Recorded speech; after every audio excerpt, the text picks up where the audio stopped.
خوابوں کا بیان چل رہا ہے۔ تو خوابوں کے بارے میں ہم نے پڑھا تھا کہ خواب دو طرح کے ہوتے ہیں۔ تو آج جو ہم حدیث پڑھیں گے اس کے اندر ذکر ہے کہ خواب تین طرح کے ہوتے ہیں۔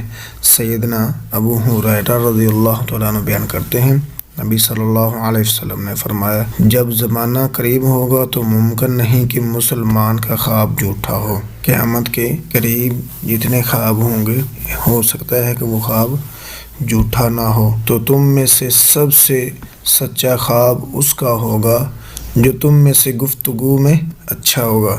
جو بندہ سچ بولتا ہوگا خواب اس کا سچا ہوگا۔ اور مسلمان کا خواب نبوت کے 45 حصوں میں سے ایک حصہ ہے۔ مسلمان کا خواب نبوت کے 45 حصوں میں سے ایک حصہ ہے۔ اور خواب تین قسم کے ہوتے ہیں۔ خواب تین قسم کے ہوتے ہیں۔ پچھلی روایات کے اندر ہم نے پڑھا ہے خواب دو قسم کے ہوتے ہیں۔ اس روایت کے اندر آتا ہے خواب تین طرح کے ہوتے ہیں۔ ایک خواب تو ہوتا ہے اچھا، جو اللہ کی طرف سے ہوتا ہے، اللہ کی طرف سے خوشخبری بشارت ہوتی ہے۔ برا خواب جو ہوتا ہے انسان کو غمگین کرتا ہے، وہ شیطان کی طرف سے ہوتا ہے۔ اور تیسرا جو خواب ہے، ایک اچھا خواب اللہ کی طرف سے، برا خواب شیطان کی طرف سے۔ خواب کی ایک تیسری قسم جو ہے کہ انسان جو کچھ سوچتا ہے اپنے دل میں، خیالات سارا دن سوچ کے خیالات اس کے دل میں آتے رہتے ہیں، وہی خیالات جو ہیں انسان کے خواب میں، نیند میں خواب بن کے آ جاتے ہیں۔ آپ اندازہ لگا لیں سارا دن آپ کی سوچ جدھر جاتی نا، میں یہ کاروبار کروں گا، اس طرح کروں گا، پھر اس طرح کروں گا، ہاں مجھے فلانا نقصان پہنچا دے، میں نے یہ غلطی کر دی، رات کو آپ کے خواب میں، آپ کی نیند میں وہ خواب بن کے آ جائے گا۔ تو خواب تین طرح کے ہوتے ہیں۔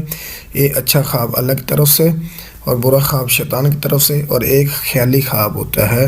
تو خیالی خواب یہ بھی خیال کر لینا چاہیے کہ یہ خیالی خواب تو نہیں ہے جو میں سارا دن سوچتا رہتا ہوں۔ تم میں سے کوئی شخص ناپسندیدہ خواب دیکھے، برا خواب دیکھے، تو اسے کرنا کیا ہے، پھر وہ اٹھ کر نماز ادا کرے اور وہ خواب لوگوں کو نہ بتائے۔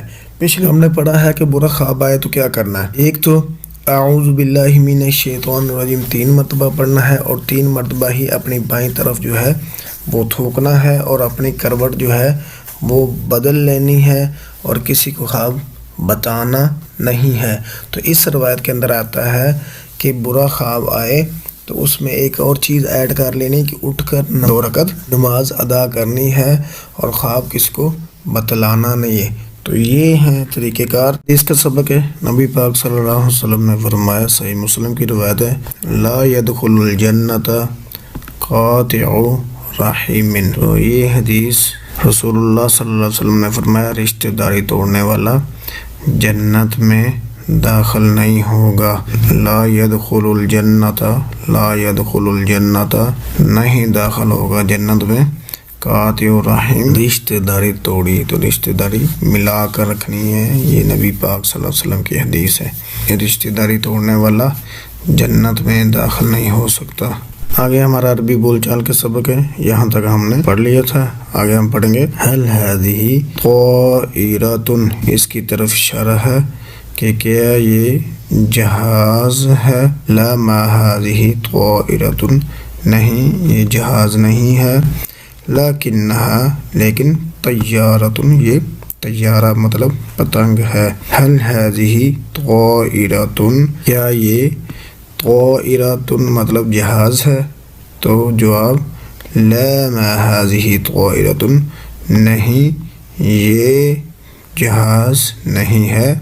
لکنها سیارة، لیکن یہ گاڑی ہے۔ نبی صلی اللہ علیہ وسلم کا حسن و جمال انٹلیوں تک ہم نے پڑھ لیا ہے۔ سوال ہے کہ نبی کریم صلی اللہ علیہ وسلم کی ایڑیوں کے بارے میں آپ کیا جانتے ہیں؟ نبی صلی اللہ علیہ وسلم کی ایڑیاں کیسے تھیں؟ جواب ہے، آپ صلی اللہ علیہ وسلم کی ایڑیاں پتلی خوبصورت تھیں، گوشت کی مقدار ایڑیوں پر کم تھی۔ ایڑیاں نبی صلی اللہ علیہ وسلم کی اس طرح تھیں۔